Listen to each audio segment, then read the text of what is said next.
अब समझना ये है कि अगले साल मार्केट की चाल कैसे रह सकती है, कौन सी थीम में पैसा बनेगा और लॉन्ग टर्म के हिसाब से आपकी क्या रणनीति होनी चाहिए इस मार्केट को लेकर। इडलवाइस एसेट मैनेजमेंट के CIO त्रिदीप भट्टाचार्य हमारे साथ जुड़ गए हैं। Tridip ji, good morning. सबसे पहले तो आपको आपकी टीम को happy new year. Same to you Anuj, और आपके शो में मुझे इनवाइट करने के लिए बहुत बहुत शुक्रिया।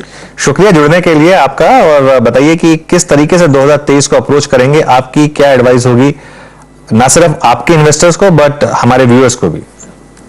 मेरे हिसाब से अगर मैं पूरा इक्विटी एनवायरनमेंट 23 का समराइज करना चाहूं तो मैं ये बोलूंगा कि रिसेशनरी कंडीशंस बिफोर रिटर्न्स, ये माहौल मैं देखता हूं अगले एक साल। तो उसमें पहले 3 से 6 महीने में आपको नॉट जस्ट इंडिया, ग्लोबली थोड़े से रिसेशनरी कंडीशंस देखने को मिले, क्योंकि जो पिछले 6 महीने में रेट इंक्रीजेस हुई हैं उनका इकोनॉमी पे इम्पैक्ट अगले 6 महीने में हमको देखने को मिलेगा। सो वो थोड़ा एक कॉशियस समय रहेगा। उसमें से मिनिमम अर्निंग डाउनग्रेड वाले स्टॉक में हमको बने रहना होगा। लेकिन समवेयर अराउंड दिस टाइम आपको स्टॉक्स मिलेंगे जो अगले 2-3 साल के लिए आपको अच्छे प्राइसेस में मिले और रिटर्न्स आपको देने को और दे जाएं 2-3 सालों में। तो इसलिए overall recessionary conditions before returns would be the equity environment. उसमें से जो थीम्स जो कि मीडियम टर्म के लिए पॉजिटिव है, उसमें बना रहना चाहिए इन्वेस्टर्स को, but on tips rather than being very aggressive. That would be my starting comment. Okay, तो फिर जैसे इस साल जो बड़ी थीम रही वो ये रही कि IT ने बहुत निराश किया और बैंक्स ने अच्छा खासा मुनाफा कमा के दिया। आपको लग रहा है कि 2023 में ये थीम एक्सटेंड करेगी? मुझे लगता है कि ओवरऑल इसमें बैंक्स वाली थीम तो मेरे ख्याल में जरूर एक्सटेंड करेगी। IT वाला जो IT जो सेक्टर है वो कहीं ना कहीं पहले 3 से 6 महीने में मुझे लगता है कि हमको वर्स्ट शायद देखने को मिले। और उसका कारण यह है कि जैसे लोग नए साल में आते हैं वो अगले साल के बारे में सोचते हैं, बजट के बारे में। तो IT बजट के जो जनरली ग्लोबली कट्स होते हैं वो सबसे ज्यादा पहले 3 महीने में देखने को मिलते हैं और उसका इम्पैक्ट हम लोगों को इंडियन कंपनीज में भी देखने को मिलेगा in their March quarter numbers या जो भी वो कहना चाहें in terms of their outlook. So somewhere around this time frame शायद सेक्टर बॉटम आउट कर जाए। सो IT सेक्टर का PE डीरेटिंग पिछले 1 साल में हुआ कुछ हद तक, और काफी हद तक शायद अर्निंग्स करेक्शन हो गया है। Last round of earnings correction एक और बाकी है जो कि हमने को अगले 3-4 महीने में देखने को मिले, and then they are good to go from an investing stand point.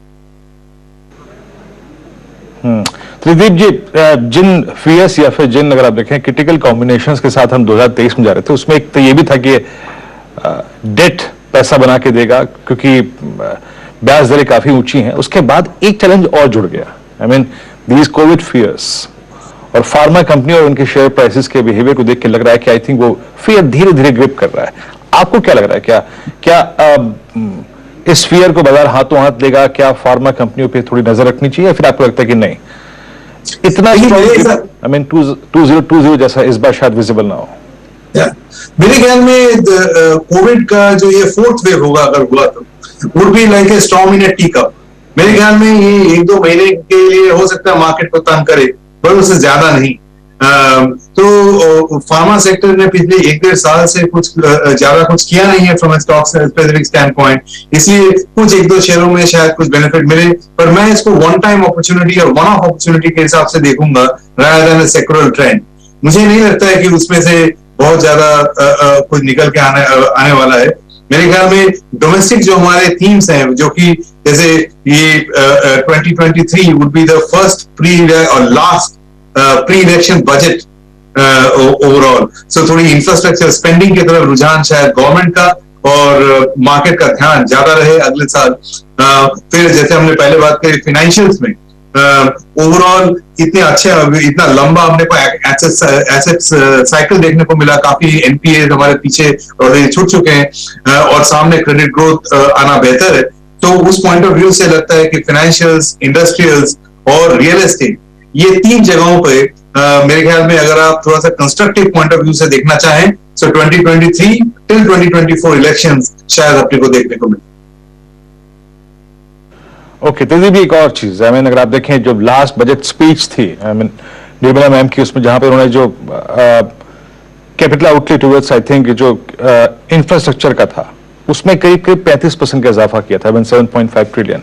और आप देखिए ना वो साल, मतलब ये करीब 10 महीने 12 महीने कैपिटल गुड्स ने, इंफ्रास्ट्रक्चर ने पैसा बना के दिया, चाहे वो इंफ्रास्ट्रक्चर कंपनियां हो, कैपिटल गुड्स कंपनियां हो। लेकिन L&T स्टार प्राइस परफॉर्मर रहा। क्या 2023 की भी ये थीम कंटिन्यू करेगी? मेरे हिसाब से रिजल्ट यस। इसमें से हमको ये ध्यान में रखना होगा कि कुछ कुछ शेयर्स अच्छे खासे चले हुए हैं, सो उसमें से अपने को वो शेयर चूज करने होंगे जो कि गवर्नमेंट का इंफ्रास्ट्रक्चर पुश और medium term point of view से जिसके अर्निंग्स एस्टिमेट आने वाले। आज से 1 साल पहले ये सारे स्टॉक सस्ते होते थे, लेकिन अभी 1 साल बाद इसमें से कुछ स्टॉक्स चल रहे हैं तो कुछ स्टॉक्स अभी भी चलना बाकी है। हालांकि सेक्टर में तेजी बरकरार रहेगी, कहने का मतलब ये थोड़ा सा सिलेक्टिव होने की जरूरत है, बट ऑन एन एवरेज अगले 2 से 3 साल में ये सेक्टर मेरे ख्याल में अच्छा खासा आपको पैसे बनाने की देने की ये लगता है। केवल इंफ्रास्ट्रक्चर ही नहीं, इसमें डिफेंस को भी अगर आप जोड़ लें तो ये सारा मैन्युफैक्चरिंग के सबसेट में आता है। ये सारे शेयर्स और इनसे रिलेटेड जुड़े हुए शेयर्स शायद इन्वेस्टर्स के लिए काफी बेहतर कर जाए।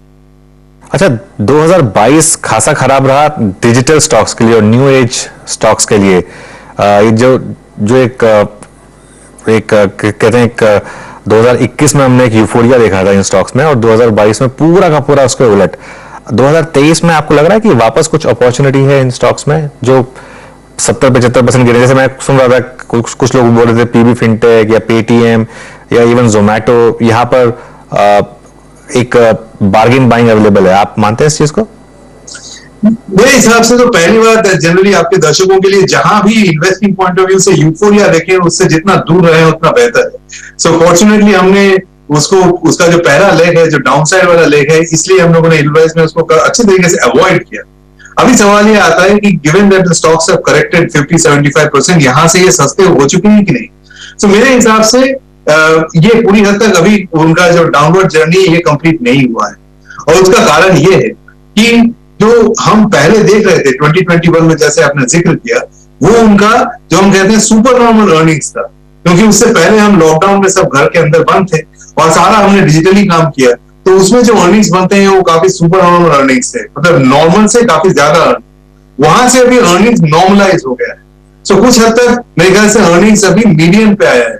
जब ये अंडर वैल्यूड तब कहलाएंगे जब इनके अर्निंग्स थोड़े डाउन साइड की तरफ चले जाए, जबकि मतलब नॉर्मल से थोड़े नीचे जाए। आई थिंक ये लेग अभी भी बाकी है, हो सकता है अगले 3 से 6 महीने में देखने को मिल जाए। पर इसमें से एक और चीज ध्यान में रखने वाली बात यह है कि जो फंडिंग एनवायरनमेंट है इन सब कंपनीज की, जो वेंचर कैपिटल या प्राइवेट इक्विटी का जो फंडिंग एनवायरनमेंट था, ये आज से पहले नेगेटिव रेट एनवायरनमेंट में ऑपरेट करता था, तो इसलिए काफी सारे प्रोजेक्ट फंडेड हो जाते थे, क्योंकि दुनिया जहां में रेट ऑफ इंटरेस्ट काफी कम था। अभी वो सिनेरियो चेंज हो गया है। तो इसके मद्देनजर रखते हुए थोड़ा सा फ्यूचर को पिछले सेम लेंस से देख नहीं सकते हैं, थोड़ा उसको अलग तरीके से देखना होगा। इन द सेंस थोड़ा सा ध्यान प्रॉफिटेबल कंपनीज की तरफ ज्यादा होना चाहिए इन न्यू एज कंपनीज में से भी। और दूसरा इस बात का ध्यान रखना चाहिए कि अगर मान लीजिए कंजम्पशन में कोई सॉफ्ट स्पॉट आता है, जब हम लोगों को अंडर अर्निंग फाइनेंशियल स्टेटमेंट मिले, तब ये शायद इंटरेस्टिंग हो। बाकी कुछ जैसे ऑनलाइन डिजिटल टाइप के जो प्लेस है ये हमारे साथ बने रहेंगे, so this will be A structural play, but valuations पे क्या प्राइस पे हम उठाते हैं वो काफी मायने रखता है। और मैंने आपको शायद एक फ्रेमवर्क डिस्क्राइब किया जो ध्यान में रखना चाहिए while picking some of these stocks. अच्छा तेजदीप जी, आखिरी प्रश्न मैं आपसे पूछूंगा। ऑटो स्पेस में भी कुछ देर पहले हमारी कैपिटल गुड्स की बात हो रही थी, इंफ्रास्ट्रक्चर की बात हो रही थी। ऑटो के लिए 2022 बहुत अच्छा रहा। पेंटअप डिमांड पूरी अगर आप देखें कंटिन्यू कर रही थी, कंपनियों के लॉन्चेस बहुत स्ट्रांग थे, बुकिंग्स अगर आप देखें और डिलीवरी डेट्स काफी एक्सपेंड भी कर रही थी। ऑटो के लिए 2023 कैसा रहेगा? और जो मैंने शुरू में जिक्र किया था कैपिटल गुड्स और इंफ्रास्ट्रक्चर, उसको देखते हुए क्या कॉमर्शियल व्हीकल सेगमेंट में आपका इंटरेस्ट ज्यादा होगा या नहीं होगा? ये बहुत ही क्रिटिकल सवाल है, और इसको मैं ऑटोज को मैं देखता हूं एज इंटरेस्ट रेट सेंसिटिव। सो जैसे पिछले साल में या पिछले 6 महीने में आप देखें कि इंटरेस्ट रेट में काफी बढ़ोतरी देखने को मिली। सो इसका हो सकता है 2023 में पर्टिकुलरली टुवर्ड सेकंड हाफ में आपको थोड़ा सा डिमांड में वेनिंग इंपैक्ट देखने को मिले। इसलिए ऑटोज में अनइक्वोकल जो बुलिश एनवायरनमेंट था वो शायद 2023 में ना रहे। सो ये ऑटोज में अभी थोड़ी सी ज्यादा सिलेक्टिव होने की जरूरत है, और इन दैट कॉन्टेक्स्ट सीवीज शायद बेहतर करें, but PVs passenger vehicles and two wheelers में जितनी तेजी शायद 2022 में देखने को मिली उतना शायद हम लोगों को 2023 में देखने को ना मिले। थोड़ा सा पेंट अप डिमांड नॉर्मलाइज हो, जो ये बुकिंग में हमने को काफी सारा पेंट अप डिमांड देखने को मिला वो नॉर्मलाइज होगा, और जनरली शेयर्स ऐसे माहौल में बहुत ज्यादा अच्छा नहीं करते हैं। तो ऑटो सेक्टर में मैं सिलेक्टिव रहूंगा, सीरीज की तरफ थोड़ा ध्यान ज्यादा रखूंगा, और जनरली ओवरवेट शायद ना रहूं। ओके, तो दीप जी बहुत बहुत शुक्रिया, आप इस कार्यक्रम में शामिल हुए, 2023 को लेकर अपना आउटलुक शेयर किया। बहुत बहुत शुक्रिया सर इस कार्यक्रम में जुड़ने के लिए, और एक बार फिर से आपको 2023 की अग्रिम शुभकामनाएं, आपको, आपकी टीम को, आपके परिवार को बहुत बहुत शुभकामनाएं इस वर्ष की। Thank you. अब एक काम करते हैं, निफ्टी को स्क्रीन पे लेके आइए। 18,000, जी हाँ 18,000, इसको डिफेंड करने की एक्सपायरी डे में पूरी पुरजोर कोशिश जारी है।